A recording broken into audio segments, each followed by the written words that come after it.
My only advice is if you doubt the effectiveness of a biodigester and you still want to consider it, get a traditional soakaway attached to the digester. It lasts longer. It protects your investment. I do get some calls from people who ask whether their septic tanks can be converted into a biodigester. And then I have to explain to them the key differences and sometimes the conditions that you must meet in case you want to consider the construction of a biodigester or you want to convert your septic tank into a biodigester. But the truth is, you cannot convert your septic tank into a biodigester. And I'm going to give you a few reasons right here in this video. So because most people consider that the biodigester is not something they can trust, it's a new technology, they've heard stories about them, and they are not very conversant with the technology. They also do not trust the technology. They will go ahead and construct a septic tank because that's what they have grown, they've known over the years, and that's a technology that has worked for them over the years. But then their mindset is that if it doesn't work, then they will give it a try and convert it into a biodigester. I mean, this is coming from the background that probably they've seen some of my videos that shows us replacing a septic tank with a biodigester, right? Wrong. Key issue here you have to understand is that if you do consider a septic tank right now and you want to tomorrow convert it to a biodigester, the question is it possible? And the answer is no. The reason is the two technologies are symmetrically opposed to each other, so it is not going to work.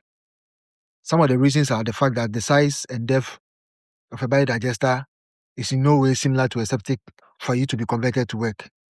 When you are constructing a septic tank, you know you are getting a holding tank, which means that the water and the human waste are all going to be together in the same place. You probably get a soakaway attached to it and then hoping that some of the water, the black water, will seep there. But then the key part is the time will come, you might need to have it dislodged because then it might overfill the tank and then you have to be taken out for another one to be used. And that's where sometimes the problem is. Some people do the septic tanks and realize that there's a lot of water in it. Water is coming, seeping in from the ground, probably because of how high the water table is, and then there's nothing they can do about it. And then they are thinking of having it converted into a biodigester. So the issue is it's not going to be possible. Like I said, the septic tank is a holding tank, which means that it's intended to hold the wastewater plus the solid. The biodigester is not. The biodigester, as I've shown in several of my videos, does the rapid separation, which happens in such a way that the water is taken out immediately you flush from the human waste. So the key understanding immediately is that depth is not an issue. That's why a biodigester can be constructed in a waterlogged area because it's not going to go down to meet the water table. If the water table is 3 feet, a biodigester can be done at 2 feet. The footing of the building is higher, then you know that your biodigester can come up enough for you to have that room, that elevation, that separation, that will make sure that the water is taken out whenever you do flush.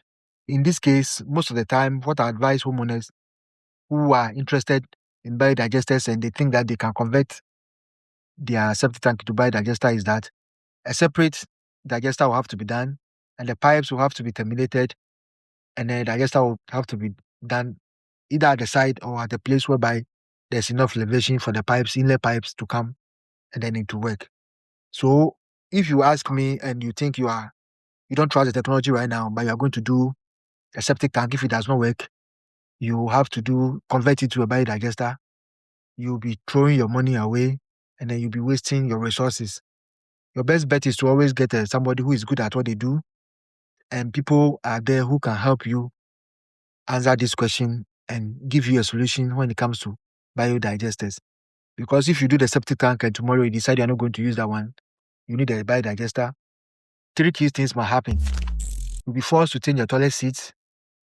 Secondly, you'll be forced to rearrange or relay all the pipes. And thirdly, you might need additional pipes because probably you cannot do the digester at a particular location which you might want it, which means that it's going to cost you more and then the tank will just become useless because you cannot use it for anything, and then you have to destroy it. So try and meet the terms in terms of what are the conditions that will make a biodigester work for you now, and try and solve that situation before you do consider a biodigester construction. My only advice is, if you doubt the effectiveness of a biodigester and you still want to consider it, get a traditional soakaway attached to the digester. It lasts longer, it protects your investment. The next video showing will explain further the importance of having a soakaway attached to your biodigester.